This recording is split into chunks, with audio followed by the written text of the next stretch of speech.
Hey health family, welcome back to my channel. If you're new to my channel, welcome. If you're old to my channel, hey, what's up? So, as you already know, if you have already been around my channel a lot, I did have gastric bypass surgery March 9th of 2017. Wow, that seems unreal that it's almost been 2 years. But yes, I had gastric bypass surgery 2 years ago. And about a week after I had that surgery, I made a video saying that I had surgery and saying some of the things that I wish I had known before. So I decided I wanted to do an updated version because there has been so many more things that has came up, and I just wanted to let people who are more seasoned like myself, even if you're just 2 years, 5 years, 7 years, some things that you may or may not know is eventually going to come up for you. So if you're interested, I will hope that you keep watching. But before that, do not forget to subscribe to my channel because it really helps. Thank you so much for all of the support I have been receiving on all of my weight loss and surgery videos. It is so highly appreciated. Let's keep it up. We're almost at 15K and I'm super excited about that.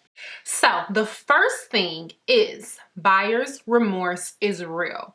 What is buyer's remorse? Okay, so basically it's you literally regret that you just paid for somebody to connect your stomach essentially to your butthole. That's just a funny way of me saying that, y'all. But seriously, you literally are asking yourself, what the hell did I just do after you have surgery? You feel kind of not like yourself, as you shouldn't, because your intestines and your body has been operated on, especially if you've had gastric bypass surgery and they actually had to reroute your intestines. It feels different. It feels weird. You don't feel like yourself. So you have that buyer's remorse. Trust me, your buyer's remorse goes away after you start dropping the pounds. I promise you, there will be moments, and I'll get to that a little later on, that you will have slight buyer's remorse. But once you start dropping the pounds, feeling good, looking good, I promise you that will be very short-lived.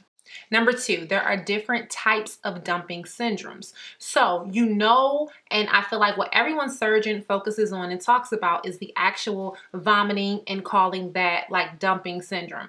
And this is what I considered to be dumping for a very long time. Now, after a while, I would probably say 6 to 7 months into surgery, I really didn't vomit anymore. And that's just because before, I said in my first video, before I even had surgery, I didn't vomit at all for 7 years. But I really didn't vomit anymore. However, I started to have things like the palms of my hands would be sweaty, the back of my neck would get sweaty, my chest would get tight, and then like excessive drooling. And I'm sorry if this is TMI, but yeah, I just really want to share all of this stuff that I think people are kind of hesitant to talk about, but excessive drooling, just drooling like so much that you have to get tissues. And this is a different type of dumping syndrome. Also, one other thing that I've read and I still experience a lot is like, you'll hear me doing this sniffling, and it's just an indicator. I don't know what it is, but when my nose starts running, it means that I have eaten too much food, and it's usually that my chest is hurting. So that's why in some of my videos, if I probably just ate and that's what's going on. So it's different types of dumping syndromes. It's not always just going to be vomiting, and just without getting too graphic, it doesn't always come from the front end, okay? Number 3, you really should learn to eat on a schedule. The reason being is because after you have surgery, you will learn that you feel hunger in a different way. I always tell my girlfriend that I literally go from I have no interest in eating, I'm not thinking about food, to I'm starving, feed me now. You will start to do things like you're so hungry, you will go in the refrigerator and eat 2 bites of cold green beans because you're starting to get a headache, you're starting to get a stomach ache, and you're wondering what's wrong. The problem is you haven't eaten because you don't feel hunger like a normal person anymore. I think I'm just getting back to where I'm starting to slightly feel hunger, but it's not the same anymore where you be kind of hungry and then you're like, okay, I could eat, and then you're like, I'm starving. We go from I'm not hungry, I ain't feeling hungry, to I'm starving quickly. And that's not always good, because what I find is I will be more eager to pick up options that are not necessarily the most healthy just because I'm literally starving. So I definitely suggest eating on an interval type of schedule, just knowing what time you're going to eat. Even if you're not starving or not, they say that's the best time to eat anyway. Just go ahead and eat.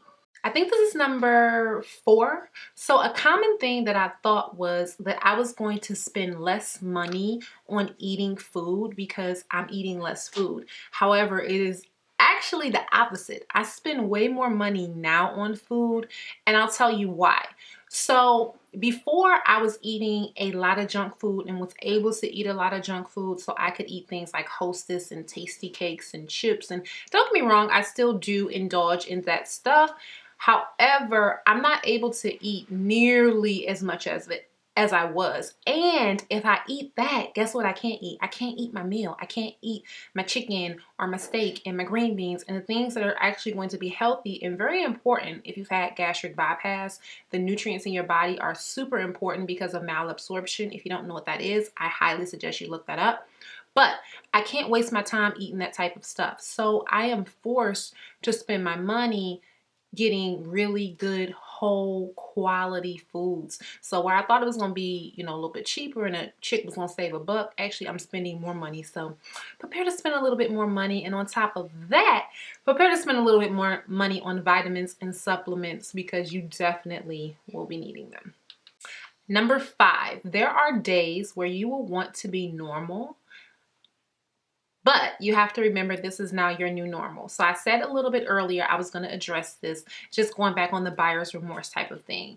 So there are definitely times where, let's say I'm out and I'm dining with friends, that I just want to be able to eat a normal adult amount of food. However, it's just not physically possible.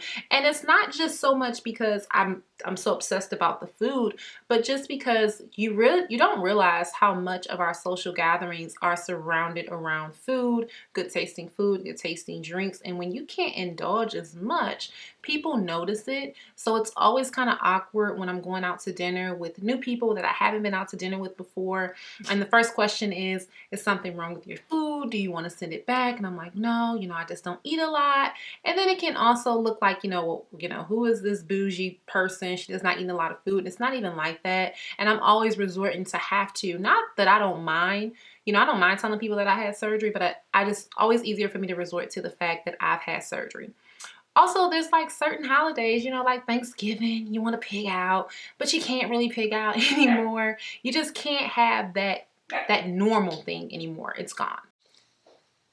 So number 6, the mental part is definitely the hardest part of this entire journey.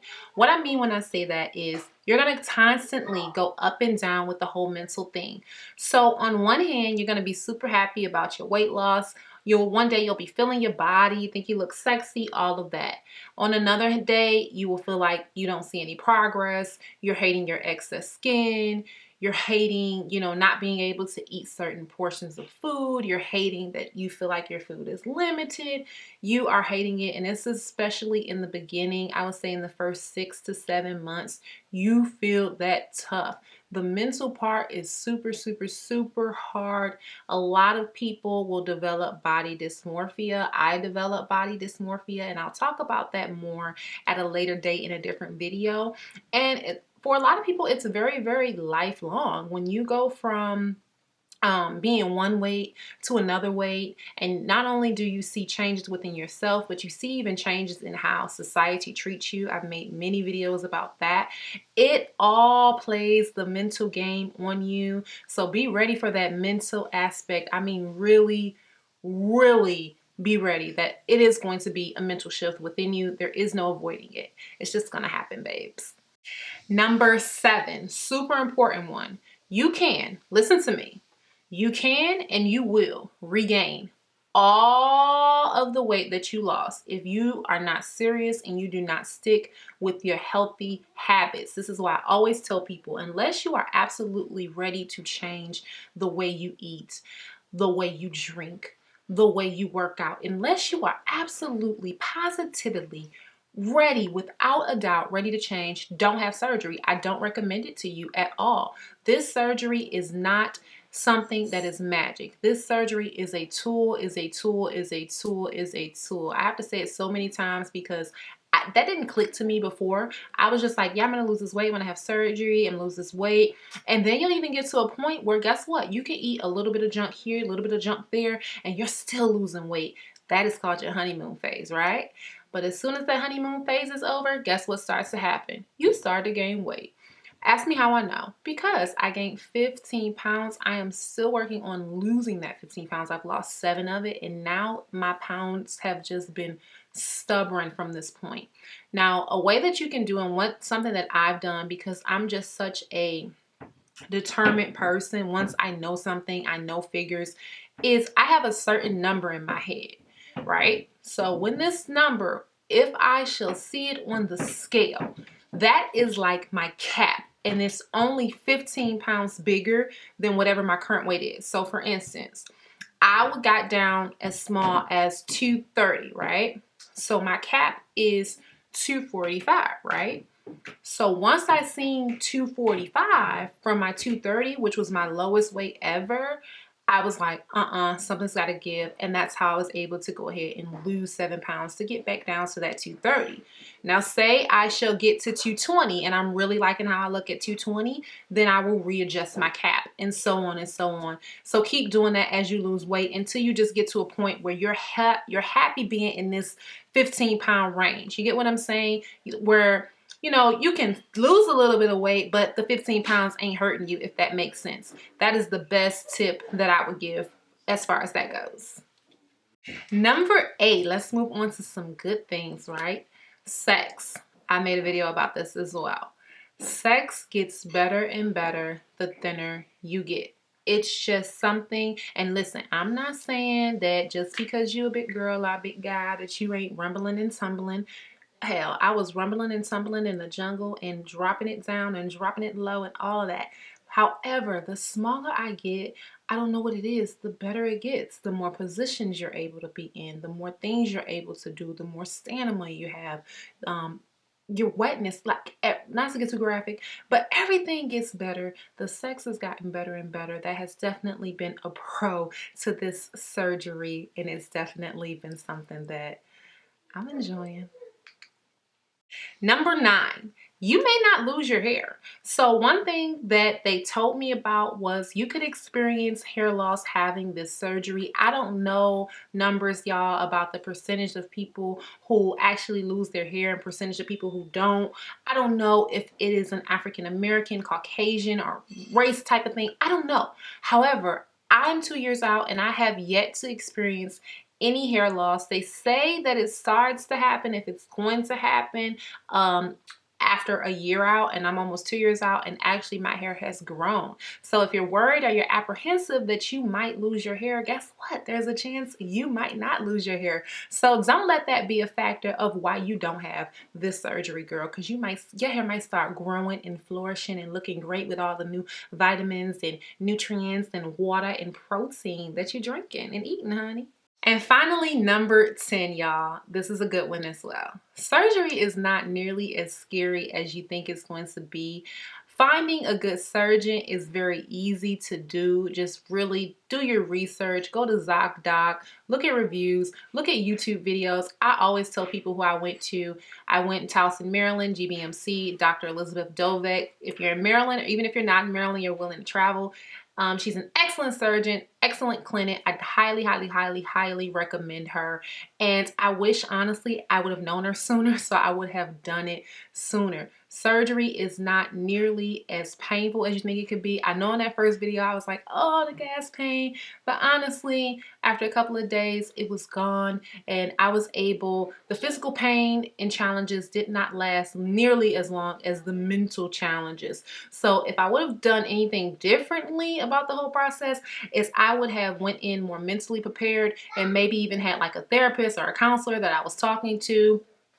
Just to help with my mental part of having surgery. But physically, y'all, it's a breeze. If you're thinking about having surgery, I do encourage you to watch some of my other videos. I have all types of videos on this topic. If there is anything specifically that you would like for me to touch on, as in regards to weight loss, keto diet, weight loss surgery, anything like that, Please comment down below and let me know. I hope you all really enjoyed this video. If so, please share it and give it a thumbs up. Don't forget to subscribe to my channel. It really helps my channel. Thank y'all again for watching, and I'll see y'all next time.